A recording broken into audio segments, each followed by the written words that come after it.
Welcome back to the AI Business News Desk. Terry Sweeney here, contributing editor with AI Business, and joining me now is Charlie Geyer, principal and founder of the Geyer Group. Charlie, thanks so much for joining us on News Desk today. Thanks for having me. As a public relations and marketing communications firm, AI is, of course, near and dear to your heart. Tell us about some of the recent client work that you've been involved in that regard. Yeah, we've been very fortunate to be involved with AI for many, many years now. So I think, as you and I have seen market transitions happen in tech all the time, and this is really a fundamental one that I think has the potential to reach all sectors of our industries. Our work goes back about 5 years when we partnered with MIT to serve as a communications partner around one of their first AI conferences. From there, the last few years, we've been working with a really cool company that's been a spin out of Salesforce and the Adecco Group. It's called Our Potential, and they're focused on the understanding that future workforces will never be human only again. They will be a combination of digital labor and human. And how do you optimize that? And how do you make sure that enterprises can deploy the best mix of both human and digital talent moving forward? So very fascinating work. We've watched the narrative shift with this, and it's really been fascinating to see how it's gone from fear to opportunity to now it's kind of a show me stage with AI. All right. Well, from that perspective, what can you tell us about when an AI project stalls? How often it's a technology problem versus a leadership and organization or even cultural issue inside an organization? What's your thinking there? Yeah, well, I mean, I think there's been a lot of hype made around this recent MIT study that said 95% of AI projects fail. And I think they fail for a variety of reasons. Sometimes it is the algorithm, but most times it's not. And most times it's an organizational challenge where the organization is not adequately prepared for all the ramifications that AI will bring. And I think that's governance, that's getting employee buy-in and making sure that employees understand that this is not you losing your job. This is a new tool for us to do our jobs more effectively. So I think a lot of times organizations just don't realize the impact and the ripple effect that AI will have. And I think having time to prepare the organization to communicate effectively to employees is critical. Well, it feels like this period is a bit of an acid test to see who's serious about AI, who has a clear intention or use case around the technology. Yep.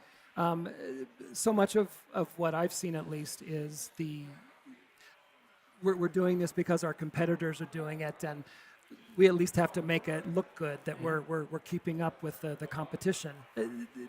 This is driving a lot of these AI failures as well, right? Yeah. Well, I think every company is under pressure to use AI in some capacity, and maybe that comes from the board level. They're saying you need to experience these gains, and I think sometimes you see the AI deployment starting at the bottom in the contact center or replacing human contact center employees and becoming chatbots, and that's really just one way to wipe out some labor costs and get some quick gains. But I think what we're seeing is the companies that win, the companies that really come at it the right way, they think about AI from the top down and how can I really strategically deploy this technology to have the biggest gains and not take in all the factors that account from people to process to all things that are already in place.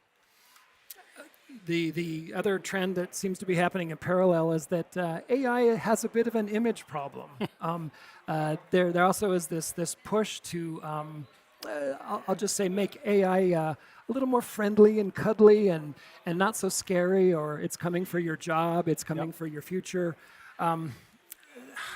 Talk a bit about how companies are addressing this, and I mean you're on the front lines with this. Like what advice are you telling clients? No, I think we've seen that narrative shift. The pendulum has swung from the Terminator, where AI is going to come in and take everyone's jobs, to now I think there's more of an understanding that AI will be a tool in your toolbox. And how do you as an organization, how do you as an employee use that? And I think the term that it's someone else's line, but AI will not take your job. You'll lose your job to someone who's using AI when you are not. And I think it's really teaching employees and organizations how to embrace this technology for what it is, and it's a really transformational tool. I think that's where the image problem kind of comes about.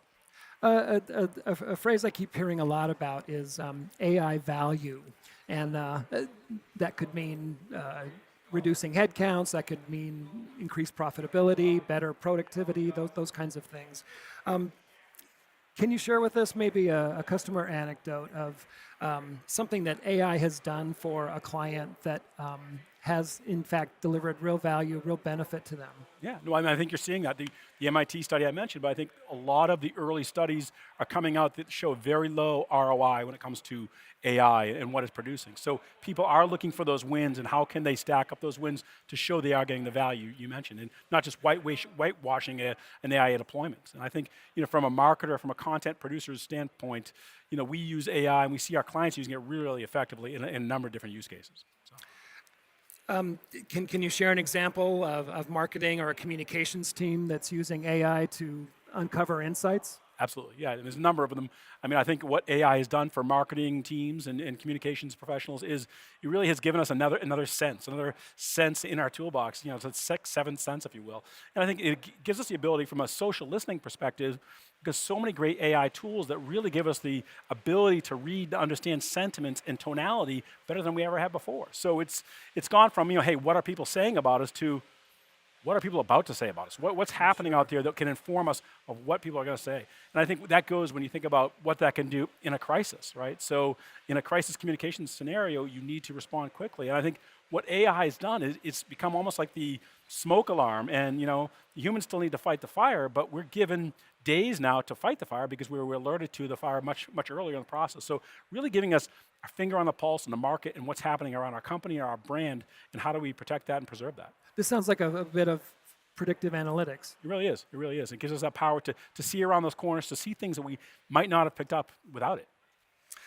So as marketers lean more on AI, are there guardrails that you think need to be in place to keep companies from slipping into, I don't know, what's being referred to as AI washing in their storytelling? Yeah. No, I think we are storytellers. And we want to tell stories that are nonfiction, though. We want to tell the truth. And how do you inform that truth? You use AI to sharpen your story, to become smarter about what competitors are saying or what's happening in the marketplace. But maybe that's 75% of the narrative, but you really need that 25% to be the human piece on top of that brings in our EQ, our emotional quotient, and to really think about what our understanding is around what's happening in the marketplace and things like that. So I think it's critical to have that human involvement, even if it's for the last mile, to make sure that the brand voice, that the values are coming through in what's being said and written about the company.